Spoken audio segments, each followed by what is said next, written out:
इसके अंदर ऑलन ग्रेन्स, ये क्या है? ऑलन ग्रेन्स बने हुए पराग कण।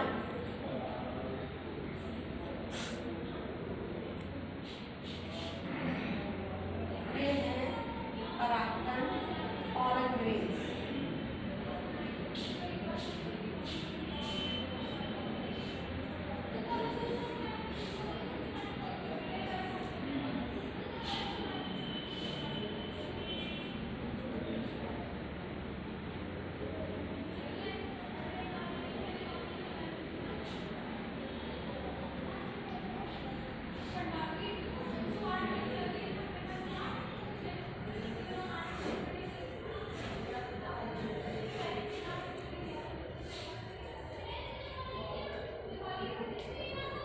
ये कंप्लीट हुआ एंकर का कंप्लीट।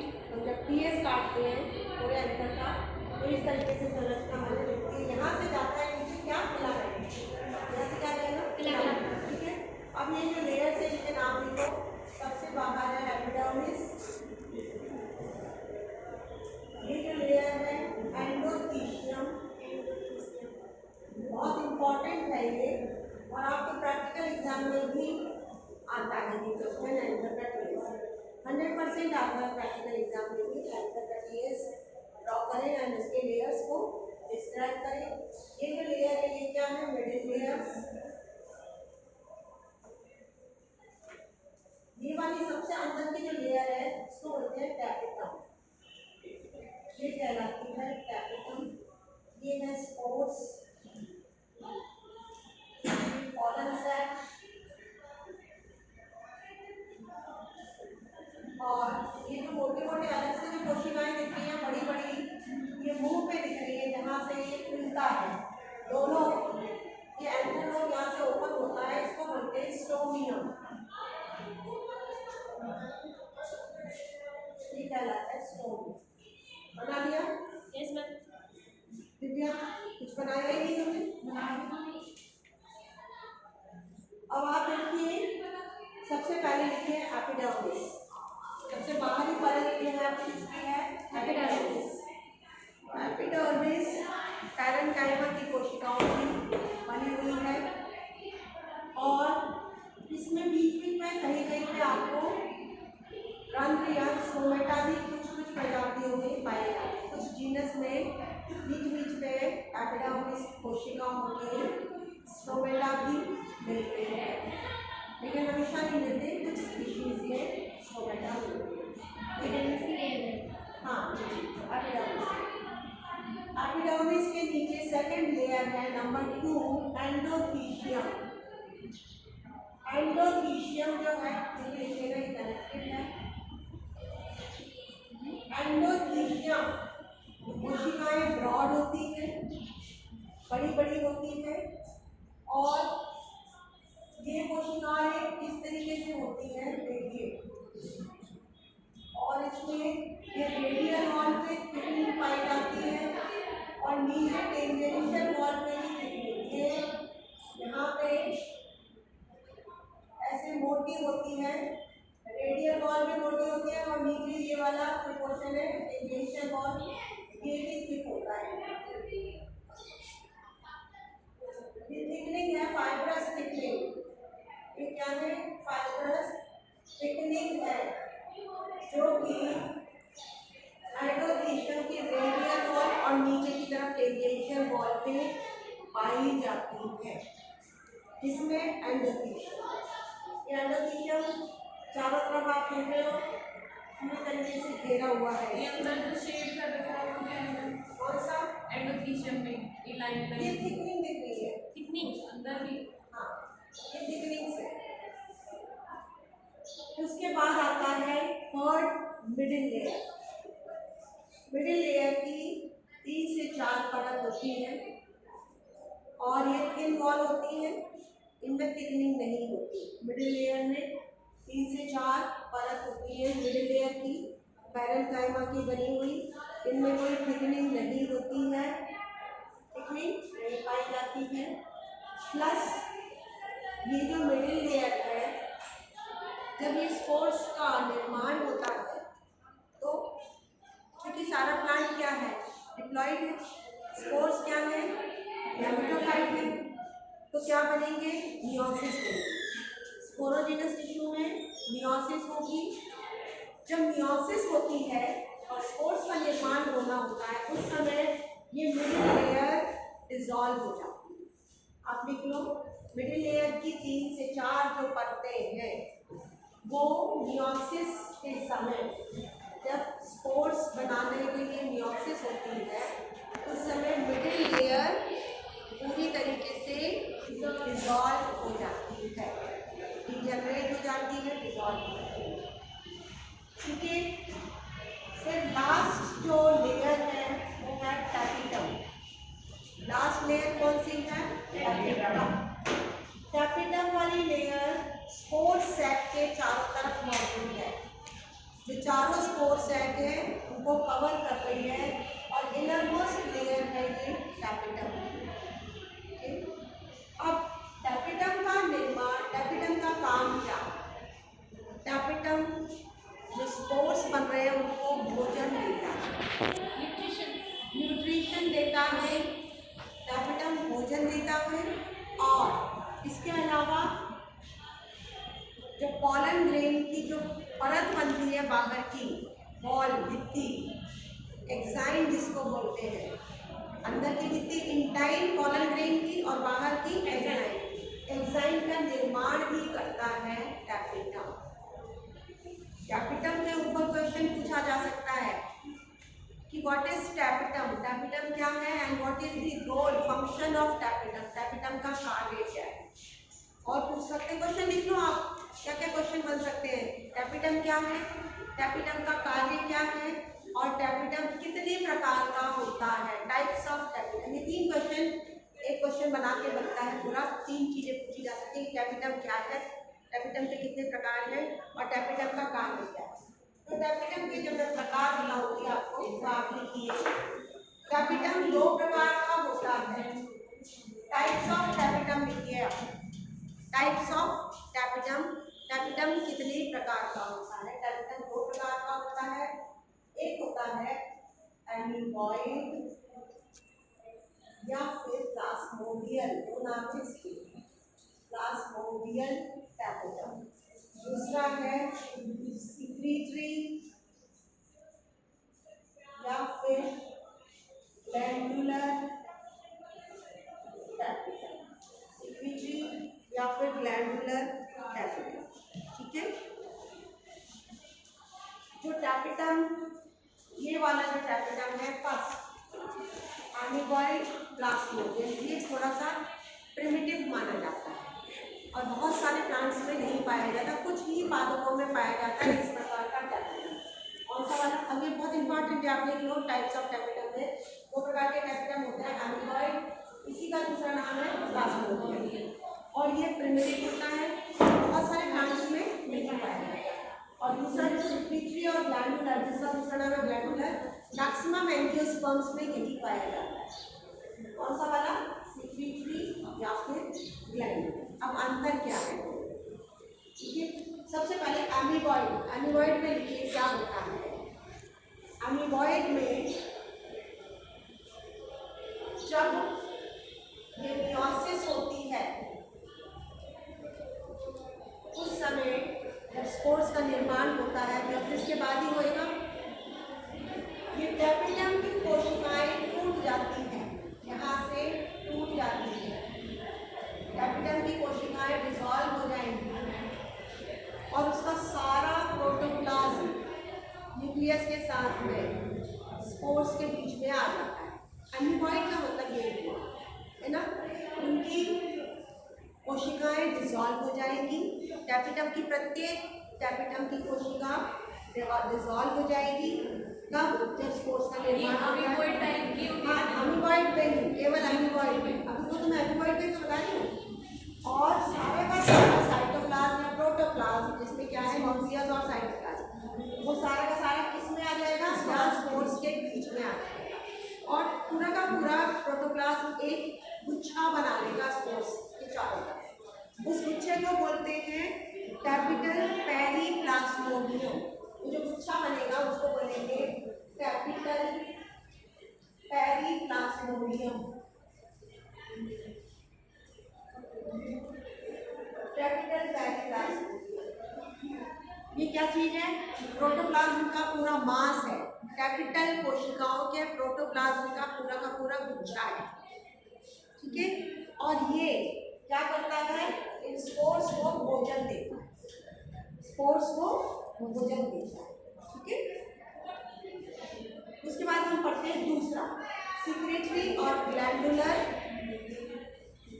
टैपिटम। सिक्रेटरी और ग्लैंडुलर टैपिटम ये एडवांस टाइप का टैपिटम है और मैक्सिमम एंजियोस्पर्म्स में ये पाया जाता है। ये वाला लिखते जाओ साथ में, मैक्सिमम एंजियोस्पर्म्स में ये पाया जाता है सिक्रेटरी और ग्लैंडुलर टैपिटम। ये इसमें अंतर क्या है देखिए, इसमें क्या अंतर है देखो कि जब तक मियोसिस नहीं होती है, ध्यान रखो, जब तक मियोसिस नहीं होती, यहाँ पे मियोसिस के बाद स्पोर्स बनते हैं, जब तक मियोसिस नहीं होगी इसकी कोशिकाएं बिल्कुल थिन वॉल होती है, पतली भित्ति की कोशिकाएं हैं टैपिटम में, ये वाले टैपिटम की। जब तक मियोसिस नहीं हो रही है तब तक इसके सेल्स बिल्कुल कैसे हैं? थिन वॉल है और उनके अंदर सारे सेल ऑर्गेनल्स मिलेंगे। माइटोकॉन्ड्रिया है, राइबोसोम्स है, न्यूक्लियोसोम्स है, प्लाज्मिड्स है और एक गोल बॉडीज और मिलती है उनके अंदर। इन कोशिकाओं में राउंड बॉडीज और मिलती है जिनको बोलते हैं प्रोयूबिस्ट बॉडी। ये नाम याद रखिएगा, इसमें भी क्वेश्चन आता है यूबिस्ट बॉडी कहाँ पाई जाती है। प्रोयूबिस्ट बॉडीज में पाई जाती है इन कोशिकाओं में।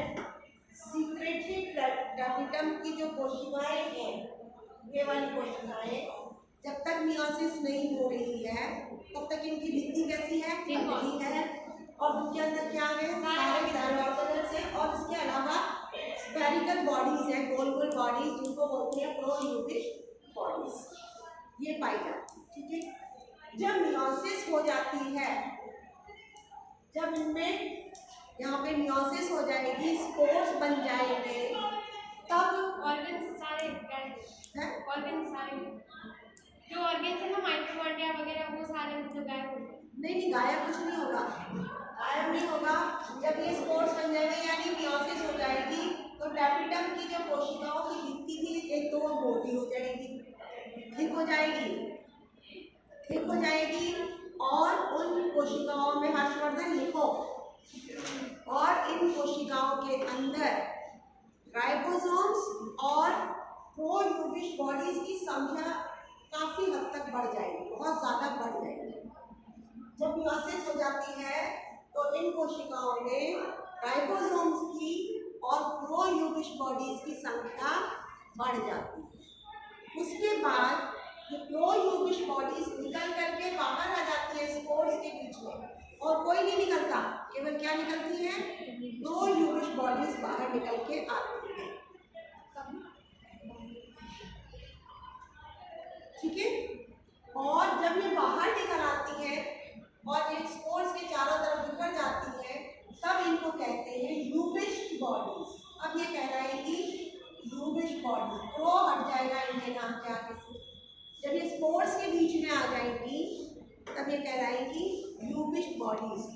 पहले जब तक स्पोर्स के बीच में थी, टैपिटम कोशिका में थी, तब तक कहलाती थी प्रोयूबिस्ट बॉडी। तो स्पोर्स के बीच में आ गई तो कहलाएगी यूबिस्ट बॉडी। तो यूबिस्ट बॉडीज में भी क्वेश्चन आता है, कहाँ पाई जाती है, क्या काम? ये यूबिस्ट बॉडीज स्पोर्स के चारों तरफ एंजाइम बनाने का काम करती है, एंजाइम का निर्माण करती है। यूबिस्ट बॉडीज का फंक्शन है स्पोर्स के चारों तरफ एंजाइम का निर्माण, ठीक है, एंजाइम का निर्माण करती है। अब ये हो गया कंप्लीट। ये जो क्वेश्चन है ये भी लिख लो, स्ट्रोमियम। यहाँ की कोशिकाएं बहुत थिन वॉल होती है और टूट जाती है जब स्पोर मैच्योर, ये एंथर मैच्योर होता है, पानी की कमी होती है तो ये अंदर को श्रिंक होती है और यहाँ से ये खुल जाता है, इस स्थान से खुलता है और ये स्पोर्स पॉलिमरेज निकल करके बाहर आता है। स्ट्रोमियम वो वाला पोर्शन है जहाँ से ये स्पोर्स है एंथरनोड्स खुलते हैं और स्पोर्स परागण होता है बाहर निकला। ठीक है, तो ये हुआ एंथर। एंथर का पूरा डिटेल स्ट्रक्चर, एंथर की वॉल, और जिसमें कैपिटल के ऊपर क्वेश्चन बनता है, या तो पूरा एंथर में तो आपका प्रैक्टिकल में आएगा टीएस ऑफ द एंथर लिखने के लिए, और यही डायग्राम ड्रॉ करना है, और ये सारा रास्ते आपको डिस्क्राइब करना है। एग्जाम में क्या आ सकता है, कैपिटल पे क्वेश्चन पूछा जाता है और यूनिट क्वेश्चन, इन पे क्वेश्चन आता है। ठीक है, अब हम पढ़ते हैं इनका निर्माण, जो स्पोर्स है ये कैसे बनते हैं। इसको बोलते हैं माइक्रोस्पोरोजेनेसिस। क्या बोलेंगे, माइक्रोस्पोरोजेनेसिस। बता दो इसे।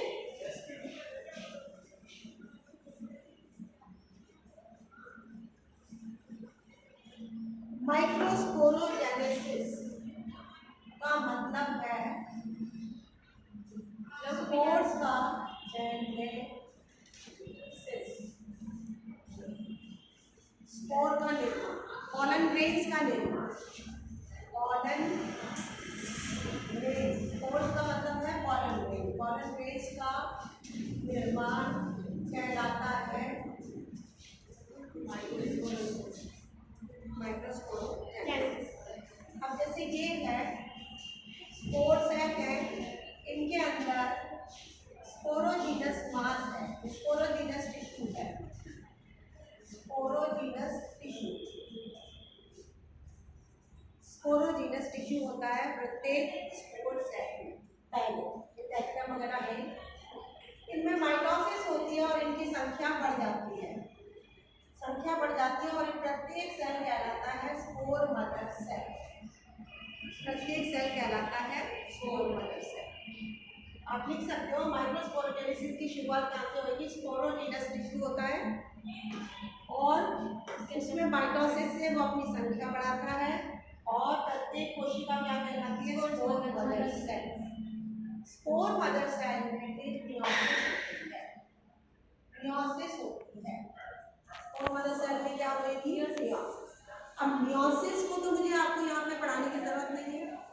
अर्धसूत्री विभाजन, मियोसिस में क्या होता है, मियोसिस 1 और मियोसिस 2, यही तो होता है, मियोसिस 1 एंड मियोसिस 2।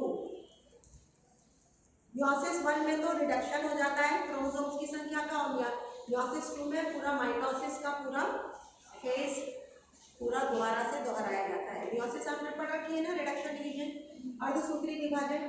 तो यहाँ पे मियोसिस 1 मियोसिस 2 होगी, और प्रत्येक स्पोर मदर सेल के अंदर कितने स्पोर बन जाएंगे, 4, टेट्राड बनेगा, 4 स्पोर्स का टेट्राड बनता है, 4 स्पोर्स का टेट्राड बनता है।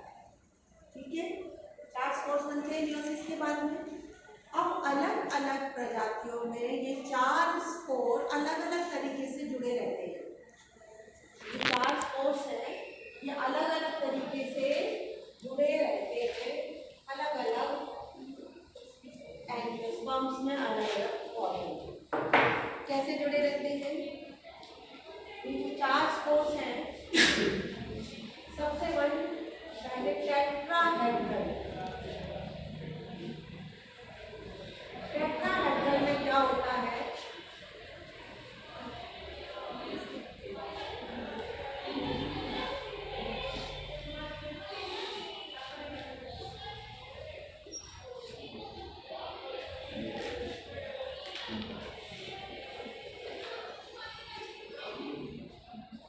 ये है 4 स्पोर जब इस तरीके से अरेंज रहते हैं, एक पीछे एक कहाँ है, ये क्या कहलाता है अरेंजमेंट, टेट्राहेड्रल।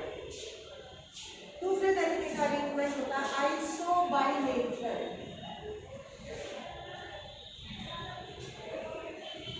आइसोबाइलेटरल, आइसोबाइलेटरल में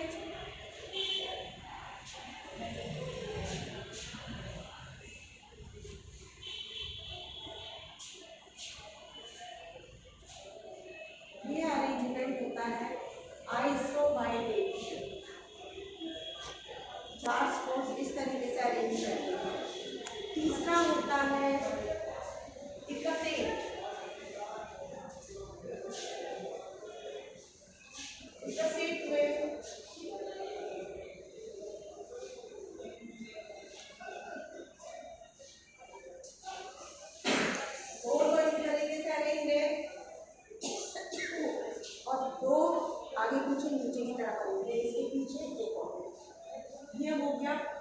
शेप अरेंजमेंट, एक होता है T shape arrangement, T shape.